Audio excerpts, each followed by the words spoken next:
And now Joe Biden wants to take guns away from law-abiding gun owners who have guns to protect themselves.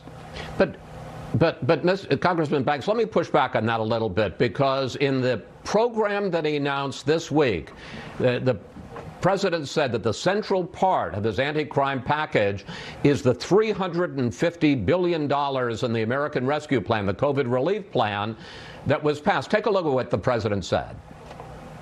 It means more police officers, more nurses, more counselors, more social workers, more community violence interrupters to help resolve issues before they escalate into crimes. Congressman Banks, you voted against that package, against that $350 billion, just like every other Republican in the House and Senate. So can't you make the argument that it's you and the Republicans who are defunding the police? Not at all, Chris. I mean, let's go back again and look at the last year and the record of comments that Democrats have made, from Rashida Tlaib, who said that policing is inherently evil. Sir, respectfully, I heard you make that point, but I'm asking you, there's $350 billion in this package the President says can be used for policing. And let me put up some of the specific things he said. The point that I'm making is important. Congressman Banks, let me finish, and then I promise I'll give you a chance to answer. The President is saying cities and states can use this money to hire more police officers, invest in new technologies, and develop summer job training and recreation programs for young people. Respectfully, I've heard your point about the last year, but you and every other Republican voted against this $350 billion.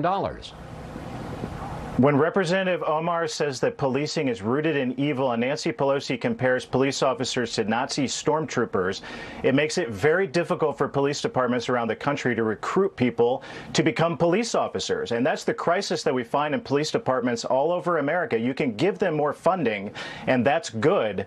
But if they can't recruit people to become a police officer because we've stigmatized one of the most honorable professions in America, then we're at a dangerous point. And that is directly related to the rise in violent crime across America. If we turn a blind eye to law and order and a blind eye to riots that occurred in cities last summer, and we take police officers off the street, we're inevitably going to see crime rise. This is Fox News' Chris Wallace calling out Republican Congressman Jim Banks for his party's obvious hypocrisy when it comes to their slogans and platitudes slamming defund the police and their unwillingness to actually fund the police. Now, before I say anything else, here is the simple truth about this. When every last Republican voted against the American Rescue Plan, they voted against $350 billion in state and local funding. That state and local funding is what's used to help fund law enforcement. So when you hear Republicans grandstand on a nightly basis on Fox News and Newsmax and OAN about how the Democrats love crime and want to defund the police, just remember that not a single Republican, not one, voted to actually fund them. Now, Biden's announced a new plan, what the White House is calling a comprehensive strategy to prevent and respond to gun crime and ensure public safety. The Treasury Department had announced that the American Rescue Plan's $350 billion in state and local funding, again, funding that only passed thanks to Democrats, could be used to invest in evidence-based community violence interventions to reduce violence.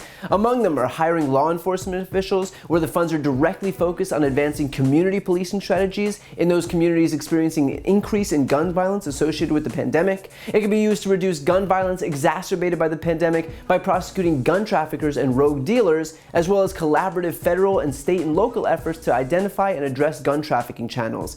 And it could be used to invest in technology and equipment to facilitate a more efficient and effective response to the rise in gun violence as a result of the pandemic.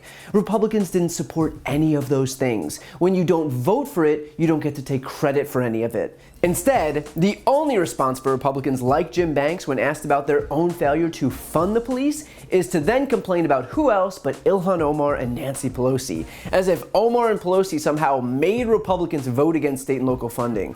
And by the way, if all it takes to somehow destroy the entire foundation of police recruitment is one person saying that certain law enforcement officers acted like stormtroopers, then I'm just going to go out on a limb here and say that maybe the issue isn't Nancy Pelosi. Notice too how Banks conflates the efforts by the Biden White House, efforts like investing in community violence interventions and reducing gun trafficking, with comments by Democrats surrounding police misconduct.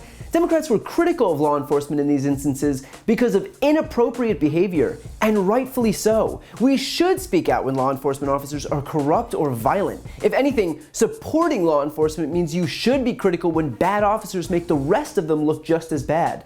But as much as Jim Banks is trying to pretend that any criticism is somehow destroying the ability for police to function in the United States, that's not the issue at hand here. The issue at hand is that Republicans will claim that Democrats are out here trying to destroy the police and starve them of funding, when it's the Republicans and Jim Banks himself who actually refuse to allocate that funding. The issue is the outright hypocrisy. And what makes this even worse is that hypocrisy is amid Republican calls to combat crime. This is their pet issue. Day in and day out, Republicans will wield the issue of crime as a cudgel against Democrats. But when Democrats announce a solution to actually confront crime, Republicans run for the hills. And they'll whine and try to convince you that the real threat to all law enforcement in America is that someone criticized them one time. And so you gotta ask yourself, if Republicans truly don't want crime, if they truly want you to be safe, then why balk at every strategy to actually achieve those things? It's because they're not interested in solving it, because then they won't be able to use it as a political weapon. It is as simple as that. This isn't about governing, it's about politics. Actually solving a problem would deprive them of one of their most effective talking points, and their talking points are all that matter to them. That's why they don't actually want to solve the issue of crime, because then they won't be able to vilify Democrats as being soft on crime. Just like they never achieved any semblance of comprehensive immigration reform when they controlled government, because then they wouldn't be able to wail about migrant caravans every September and October of an election year. The point isn't governing, it's messaging. It's wielding the politics of fear because they rely on whipping their base into a frenzy over emotional topics, because that's the best way to get people engaged. If they actually did their jobs and solved the very problems they complain about, they lose their ability to manipulate people. And so instead, they'll ensure that nothing gets done. And that's the difference between a party that believes government should work for people, that government should make our lives better and safer and more prosperous, and a party whose sole intention is to break government to then use that as a pretext to shrink it even more. So if you're actually concerned about crime, might I suggest not taking your cues from a party whose sole objective is to make sure that the issue continues to persist so that they can continue to profit politically off of it. They're not in it for Americans, they're in it for themselves, and their actions are proof of that. If you enjoyed that video and you're looking for a deeper dive, check out my podcast, No Lie with Brian Tyler Cohen. It's a no BS look at the top stories of the week, along with interviews with the top names in politics, like Vice President Kamala Harris, Jen Psaki, Elizabeth Warren, Nancy Pelosi, Chuck Schumer, Katie Porter, Pete Buttigieg, and more. Again, that's No Lie with Brian Tyler Cohen, available anywhere you listen to podcasts. Also, if you want to see more videos like this one, click the subscribe link right here on this screen to join the more than 1 million people who've already subscribed to my channel. And finally, to donate to my Don't Be a Mitch Fund, where I'm raising money for a whole raft of different voter outreach and voter registration groups in the closest states ahead of midterms in 2022, including Georgia, Pennsylvania, Wisconsin, North Carolina, and Texas. You can find that link on this screen as well. Thanks for watching.